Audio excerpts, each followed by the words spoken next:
Hello friends, இது உங்களுக்கு green தமிழா.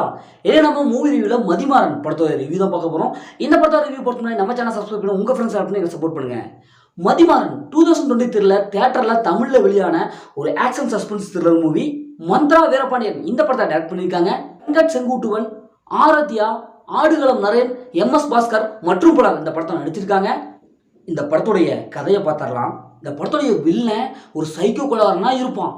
இவன் சென்னையில் தனியாக இருக்கிற பெண்களை அப்படியே ஸ்கெட்ச் போட்டு அவங்கள ரேப் பண்ணி கொண்டுருவான். அப்படியே சில இளம் பெண்கள் சென்னையில் காணாமல் போயிடுறாங்க. இந்த கேஸ் அப்படியே போலீஸ் அப்படியே மண்டையை பிச்சுக்கிட்டு தேடிட்டு இருக்கு.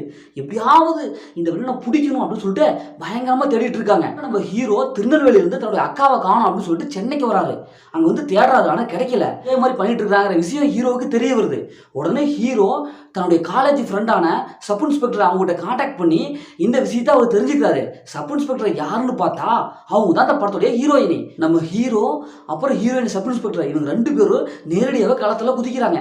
இன்வெஸ்டிகேஷனை ஸ்டார்ட் பண்ணுறாங்க. இப்போ இறுதியில் அந்த சைக்கோ வில்லனை கண்டுபிடிச்சாங்களா இல்லையா, ஹீரோ தன்னுடைய அக்காவை கண்டுபிடிச்சாங்களா இல்லையா, இறுதியில் என்ன ஆச்சு அப்படிங்கிறதா இந்த படத்துடைய ஆன்லைன். இந்த படத்துடைய பாசிட்டிவ் பார்த்துடலாம். பாசிட்டிவ்னாவே ஸ்க்ரீன் பிளே தான். ஏன்னா ஃபர்ஸ்ட் ஆஃப் ஸ்க்ரீன் பிளே சூப்பராக கொடுத்துருக்காங்க. படத்துடைய ஹீரோ செம்மையான ஒரு பர்ஃபார்மன்ஸ் கொடுத்துருக்காரு. ஏன்னா அவருடைய கேரக்டர் பார்த்தா ஒரு வளர்ச்சி குன்றிய அது மாதிரியான ஒரு கேரக்டர் வரும். ஏன்னா அவர் எப்படி கஷ்டப்படுறாரு, பொதுவாக சமுதாயத்தில் இதே மாதிரி மாற்றுத்திறனாளிகள் எப்படி வந்து நடத்துகிறாங்க, அவங்க வின் பண்ணால் தான் ஒரு சக மனிதராகவும் மதிக்கிறாங்க அப்படிங்கிற ஒரு கருத்தை வந்து இந்த படத்தில் பதிவு வச்சுருக்காங்க. அதுவும் அந்த கேரக்டரில் நம்ம ஹீரோ செம்மையாக பர்ஃபார்ம் பண்ணியிருக்காரு. அதே மாதிரி படத்தோட ஹீரோயினு சூப்பராக நடிச்சிருக்காங்க. சப் இன்ஸ்பெக்டராக வந்திருக்காங்க. அவங்களோட ஆக்டிங் செம்மையாக இருக்குது. அப்படியே அழகாக இருக்காங்க. அதே மாதிரி ஒரு அளவான ஒரு நடிப்பு வந்து கொடுத்துருக்காங்க. அதே மாதிரி படத்தில் MS பாஸ்கர், ஆடுகளம் நரேன் இவங்களாம் இருக்காங்க. இவங்களும் ஒரு சூப்பரான ஒரு நடிப்பு கொடுத்துருக்காங்க. இப்படி படத்தை நடிச்சு எல்லாருமே வந்து செம்மையான ஒரு நடிப்பு கொடுத்துருக்காங்க. கார்த்திக் ராஜா அவங்களுடைய மியூசிக் சூப்பராக இருக்குது. பர்வலின் அவங்களுடைய சினிமோட்டோகிராஃபிக் ஒளிப்பதிவு செம்மையாக இருக்குங்க. ஏன்னா சினிமோட்டோகிராஃபி ஹை குவாலிட்டி மியூசிக் கொடுத்துருக்காங்க. அந்த கேமராவில் செம்மையாக கொடுத்துருக்காங்க. அந்த இன்வெஸ்டிகேஷன் பண்ண ஆரம்பிப்பாங்க. அந்த வில்லனை தேடி போகிறதாங்க சைக்கோ வில்லன், இப்படி எல்லாருமே வந்து செம்மையான பர்ஃபெக்டான ஒரு கேமரா எங்களுக்கு கொடுத்துருக்காங்க. அந்த வில்லன் வந்து மிரட்டிருக்காரு.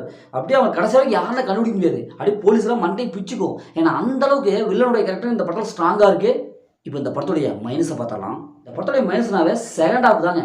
ஏன்னா ஃபர்ஸ்ட் ஹாஃப் ஸ்க்ரீன் பிளே சூப்பராக இருக்குது, சும்மா சொல்லலாம் நல்லா இருக்குது. ஆனால் செகண்ட் ஹாஃபில் கொஞ்சம் கோட்டை விட்டாங்கன்னு சொல்லலாம். ஏன்னா இப்போது பொல்லிங்க நம்ம ஹீரோவை பற்றியே கதை போகுது.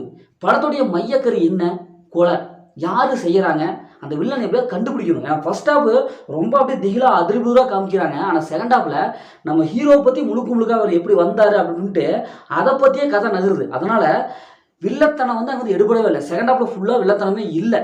அதேமாதிரி ட்விஸ்ட் அண்ட் டர்னிங் செகண்ட் ஹாஃபில் கொஞ்சம் கோட்டை விட்டாங்க. ஏன்னா படத்தில் வந்து second half twist and turning அப்படியே மேடிங் பண்ணிட்டு கிளைமேக்ஸ் வரைக்கும் கொண்டு போய் கிளைமேக்ஸ் ஒரு வித்தியாசமான ஒரு கிளைமேக்ஸ், யாருமே கெஸ் பண்ண முடியாத அளவுக்கு ஒரு கிளைமேக்ஸ் கொடுத்துருக்கணும். ஆனால் இங்கே அது இல்லையே. பார்த்தா கிளைமேக்ஸில் இன்னொரு சம்பவம், இன்னொரு கொலையோடு முடிச்சிருக்காங்க. எப்பா இந்த கிளைமேக்ஸில் 80s காலத்துலேயே வந்துருச்சு. 80s 90s காலத்தில் தான் இந்த கிளைமேக்ஸு கொஞ்சம் ஒர்க் அவுட் ஆச்சு. மறுபடியும் அதே மாதிரி கிளைமேக்ஸ் கொண்டு முடிச்சிருக்காங்க. அதுதான் எனக்கு ஒன்றும் புரியல. என்னடா இது இப்படி கதை போயிட்டு இருந்தது, இப்படி முடிச்சிருக்காங்களே அப்படின்ட்டு. அதனால் கிளைமேக்ஸ் மட்டும் இன்னும் கொஞ்சம் கவனத்தை செலுத்திருந்து கொஞ்சம் நல்லா கொஞ்சம் கொடுத்துருந்தாங்கன்னா படம் வந்து வேற லெவலில் ஹிட் அடிச்சிருக்கும். இந்த படத்தை ஃபேமிலியோட பார்க்கலாம், கண்டிப்பாக ஃபேமிலியோட பார்க்கலாம். இந்த படத்தில் அந்த மாதிரி சிஸ்டம் எதுவுமே இல்லை. முதல்ல இந்த படம் எப்படி இருக்குது, சூப்பராக இருக்கா இல்லை சுமாராக இருக்கானா, இந்த படம் ஒரு ஒன் டைம் வாட்சிங் மூவி தான் நான் ஒரு படம் சொல்லுறேன். ஓகே, இதே மாதிரி மற்ற ஒரு புதிய மூவியில் சந்திப்போம். உடனே உங்கள் கவி பாரதி.